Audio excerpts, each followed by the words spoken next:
Good morning, folks. Welcome to That's My Farm. I'm Jim Shroyer, your host, and we're at the Agronomy Farm at Kansas State University.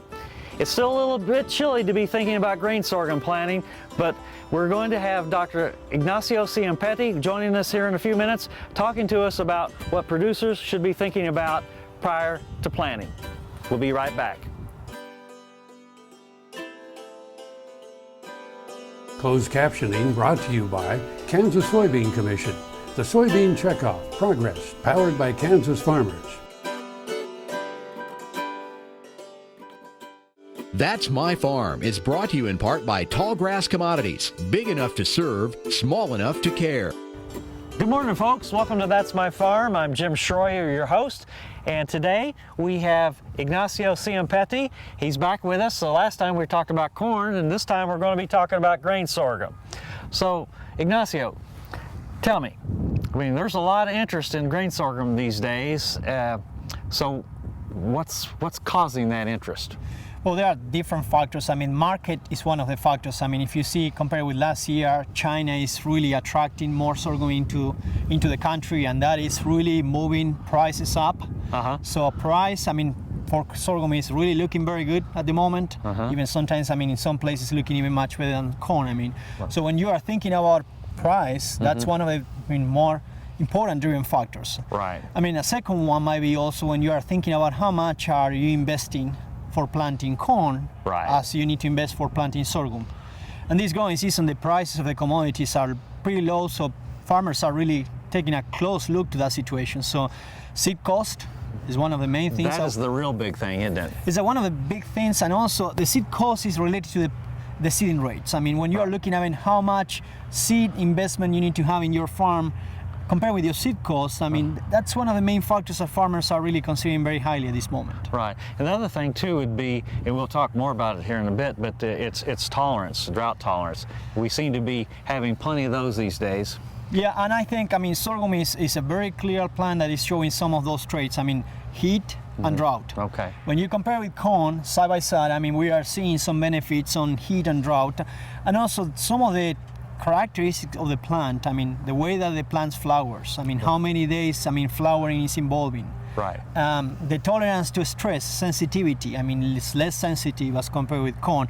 And heat is also the same. I mean, the tolerance to some more heat, I mean, for those July days. I mean, so the plant is looking much more favorable under really stress conditions. And one other thing I want to talk to you about is where we're planting corn, yield level. You know, what's the break point between, well, I should be planting corn, or I should be planting grain sorghum? Well, that's an excellent question, and it's a question most of the farmers they have today. I mean, most of our information, we collected and summarized this information a couple of years ago. They are showing these numbers that they will be around 100 and 120 bushels. Okay. So when you are looking at your grain yield sorghum, I mean, it's getting to, I mean, I would say probably less than 100 bushels. I mean, it's a clear cut. A grain sorghum is a place for that area. If your corn is getting 100 bushels or less, or your grain sorghum? I mean, if a corn is getting less than 100 bushels, I mean, definitely, I mean, most of the farmers will try to go to the grain sorghum. If the corn is getting more than 100, 120 bushels, it's a clear cut. Corn is the main crop in that area. Right. Okay. And there is another point that, I mean, just to bring into this segment about where is placed the crop. I mean, most of farmers place corn in the best areas. Best acres. Best acres, and sorghum is being placed in some of the worst acres. I mean, but still the crop can produce very well even under those situations. Ignacio, stay with us. We got to take a break. Folks, stay with us as well. Get your cup of coffee, and we'll be back in just a few minutes.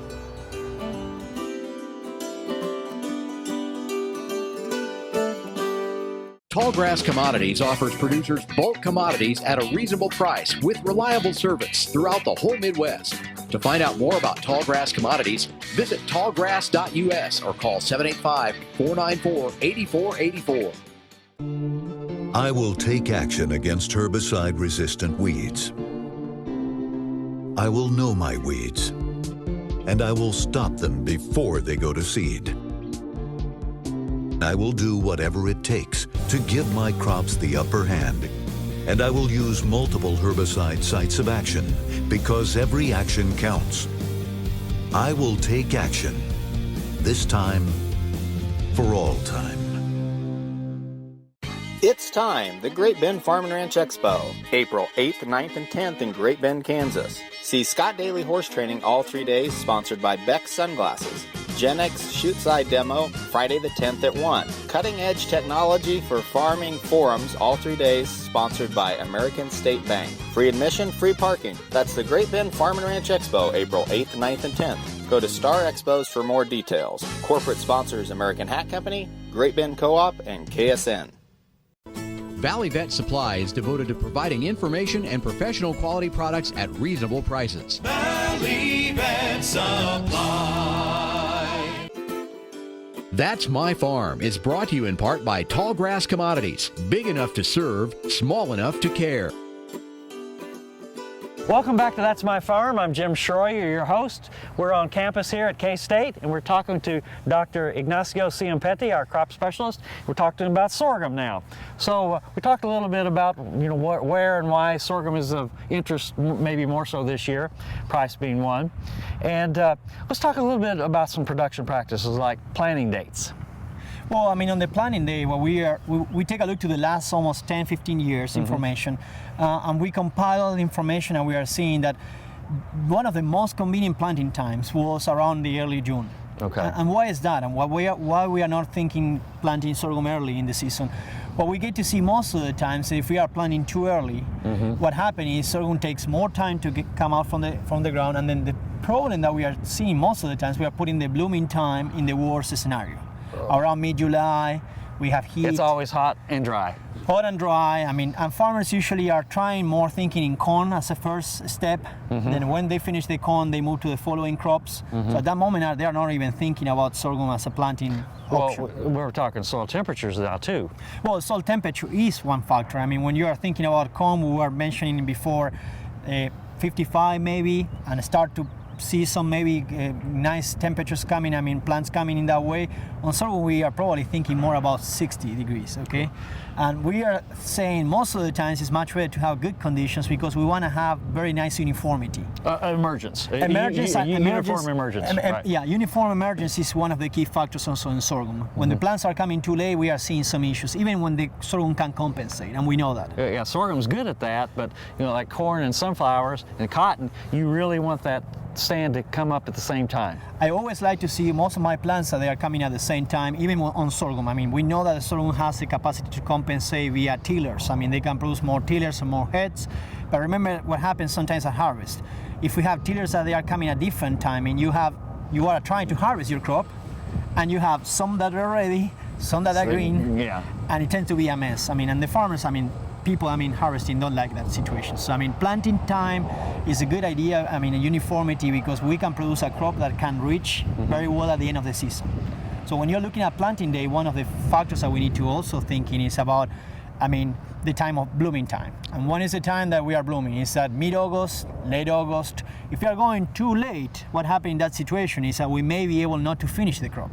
Right, it gets too cold, you don't get the heat units. It gets too cold, and then if any temperature below 30s or even below 40s, they will start to have some impacts on the grain filling. Right. So we will probably not finish the crop, and we will have low seed weight. Right. So we need to make sure any time that we are trying to go too late, and the concept of trying to go late is trying to place your blooming time in much better situations. Right. You want to try to see if you can catch some nice summer rains mid-August, and the temperatures start to drop a little bit as compared with mid-July. We hope. Last year, though, first week of September, we had temperatures over 100 degrees, records last year. Yeah, and last year was very unique because we have, September was very nice temperatures, and then the last 2 weeks of August were very low. So we have this concern at some point that do we have enough heat units from flowering on? Yeah, from temperature base to close the crop. Yes or no? Okay, hang on, Ignacio. We got to take a break here, folks. Stay with us. We'll be right back after these words from our sponsors.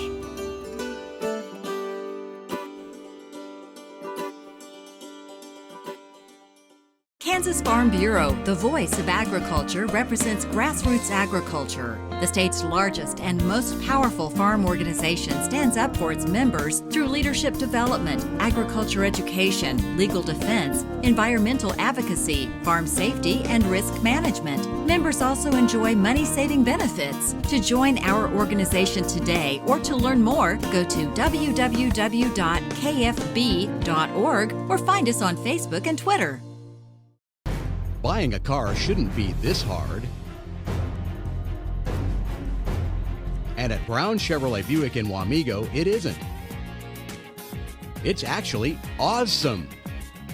Whether you want a new or used car or truck, Toby's team can make the deal. Even if you want to custom order a new car or truck, Toby's team can make the deal. See Toby's team at Brown Chevrolet Buick in Wamego. We're awesome. That's My Farm is brought to you in part by Tallgrass Commodities. Big enough to serve, small enough to care. Welcome back to That's My Farm. I'm Jim Shroyer. We're in Manhattan, Kansas, and we're talking to Dr. Ignacio Ciampitti, our crop specialist, and we're talking about sorghum today, and we talked a little bit about planting dates. Let's talk about plant populations now, seeding rates. Okay, well, that's a very good question always when we are looking at sorghum. I mean, and the main question is coming from farmers, I mean, that they probably don't have, I mean, there's farmers that they were in corn and they were trying to go to sorghum now, and the questions are, I'm expecting similar response to corn. Right. And most of the times, one of the good things is that last year we worked with 4 or 5 different farmers, I mean, around the state, and we have on-farm research experiments, and we did several different population trials in those farms. The responses are very, very complex. I mean, most of the times we can say that we didn't see so much response. Not like you would in corn. Not at all. I mean, most of the times we are seeing that the responses are very flat. You can go from 10,000 seeds per acre, very low situations. Like you would have out in western Kansas. Out in western Kansas, that might be your optimum. And then you go to 40 or 50,000 seeds per acre, and you are seeing that it's very flat, almost no response. And farmers are asking, I mean, why is that? Right, okay. And most of the times when you get from your corn experience, you are not seeing that response. You are always seeing that population. I mean, if you are still on the optimum, you will see response. Right, good environments keep going up. It keeps going up. And most of the times what we tend to explain is, I mean, very simple math calculation. I mean, just to give you one example, last year we have one experiment, we went from 10,000 seeds per acre to 40,000 seeds per acre. In 10,000 seeds per acre, we have 4 tillers, 4 heads. In 40,000, we have only one. So if you make the simple math, as long as those the head sizes are the same. I mean, most of the times we are, exactly right. I mean, we were taking some of those counts. So at the end of the day, population is not such a big factor sometimes, only on the hybrids that they can tiller. Okay, explain that a little bit. Well, there are some hybrids that they can produce more tillers, and those tillers, they produce head. So when you're counting, your yield is just based on how many heads you have per acre. That's all. Yeah. I mean, you can count plants, but at the end of the day, it's about heads, how many heads you have. So if you have hybrids that they can tiller, you can put in a very low population and it still will produce more tillers. Okay. In a good environment, most of the times we are not suggesting to go too low. Right. And it's because another factor is a weed control. Exactly. We may have too many open spaces, and sorghum is not really that good to compete with weeds at the beginning. Right. So I'd rather have, and we will talk about this, row spacing, maybe that's another factor that we'll modify in the future. I mean, and then having more plants, it will secure that you can cover the canopy much faster, and that crop is more competitive against weeds. Right. So in these situations, it's much better maybe to make sure that you got a much higher population, just for the fact that you can probably not increase so much yields, but you will be saving on maybe herbicide cost.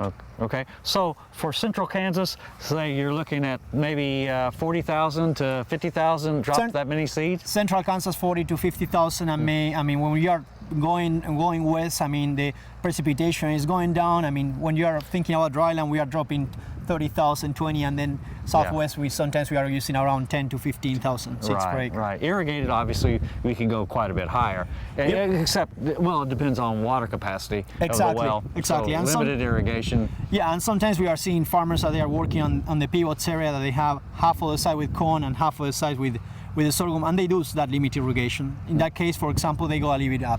Ignacio, we got to take a break. Folks, get your cup of coffee And come right back, because we'll be back here with you.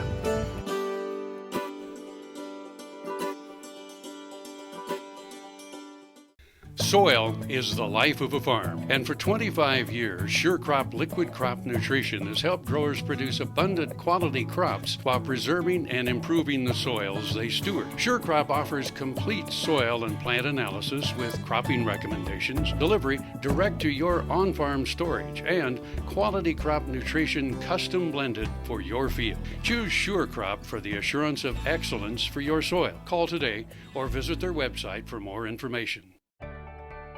I'm Dr. Frank Lyons, a physician here at Kansas Regenerative Medicine Center. As one of the only standalone stem cell centers in the U.S., we use your stem cells as therapy for arthritis and some autoimmune diseases. I'm Dr. Andrew Poe, here at Kansas Regenerative Medicine Center. Utilizing the latest technology under strict protocols, we're able to harvest your stem cells from your own fat to treat a variety of medical conditions. The best part about it is, it's a same-day surgical procedure and requires no general anesthesia. That's My Farm is brought to you in part by Tallgrass Commodities, big enough to serve, small enough to care. Welcome back to That's My Farm. I'm Jim Shroyer, your host, and we have Dr. Ignacio Ciampitti with us, and he's our crop specialist. Let's continue our conversation about grain sorghum that producers are probably thinking about this time of year. We've talked about population, planting date. Let's talk a little bit about row spacing and how that fits into what two you just mentioned. Well, there were several questions, and usually that's one of the hot topics. I mean, every time that we have our sorghum schools, and most of the times we are thinking about, okay, a 30-inch versus a 15-inch, and right. Sometimes we are also talking about maybe 30-inch versus 20 or 10. Mm-hmm. So, I mean, one of the main concepts that I'm always trying to explain, I mean, narrow and row spacing, it's a positive factor in situations that we wanted to intercept light early mm-hmm. and trying to increase yields. Mm-hmm. But it looks like, I mean, most of the information that we summarize almost in the last 25 years, we are seeing that might be a positive factors when we are pushing for high yields. Right. And it's a much more important factor, I would say, probably for soybeans mm-hmm. than for sorghum. Mm-hmm. You're talking, when you say high yields, everyone wants high yields. You're talking about high yield environments. High yield environments, and we are probably talking about 80 bushels or even more. Mm-hmm. So that's a number that probably we always try to come in our mind. It's that when we are looking, I mean, more than 100 bushels for sure, that's a situation that we can start to think about, okay, maybe narrow row spacing in some scenarios. If mm-hmm. I'm going too late, mm-hmm. that might be a positive factor right. in some situations. And why I want to explain that. In some situations, I mean, a late planting, if you are, I mean, trying to capture more light early in the season will produce more yield. Right. Only when you have a good kind of precipitation and water availability. Mm-hmm. But it might be negative in some environments.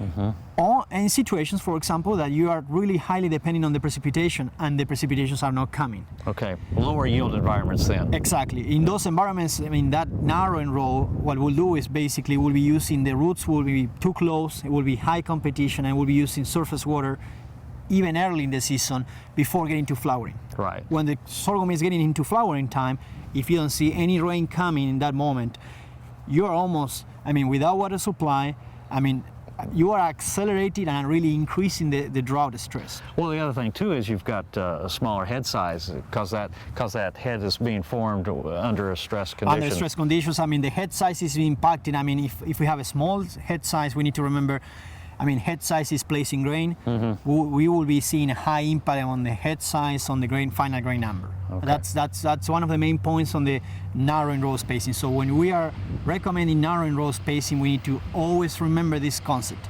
Narrow and row spacing, it might be a good positive factor and production factor only in situations that we have high yielding environment. Mm-hmm. We are talking about more than 100 bushels. Right. In a low yielding environment, we are not seeing such a big implication of the row spacing factor. Mm-hmm. We are seeing most of the times around maybe, probably 5 bushels or less than 5 bushels difference. I mean, so, I mean, think about that situation, I mean, when we are talking about different high yielding environments. Okay. I know one of the questions I always got was, can I go with a wider drill spacing for my wheat, because then I can use it for my beans or for my grain sorghum as well. Yeah. Hang on here, we got to stop here.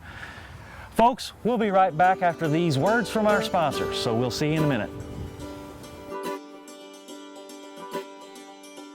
Healthy cows start with the new hired hand automatic livestock sprayer. Rancher invented to provide an efficient alternative to pour-on and injectable parasite management systems. The portable design allows cattle to treat themselves head to hoof. Strategic device placement with pass-through activation technology takes the stress out of parasite treatment for cattle and the rancher, leaving more time to tend to other vital tasks on the farm. To learn more, visit cowsprayer.com. The new hired hand makes healthy cows easy.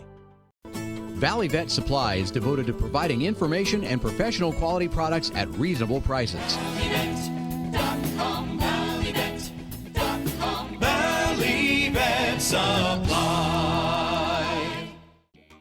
The Kansas Wheat Innovation Center in Manhattan is rediscovering ways to get improved varieties and new genetics in the hands of farmers faster. Grower-led and checkoff-funded research initiatives are bringing about positive change. This grassroots leadership provides a strong voice in Topeka and Washington, D.C. Now is the time to partner with Kansas Wheat in moving wheat forward. Kansas Wheat Commission and Kansas Association of Wheat Growers.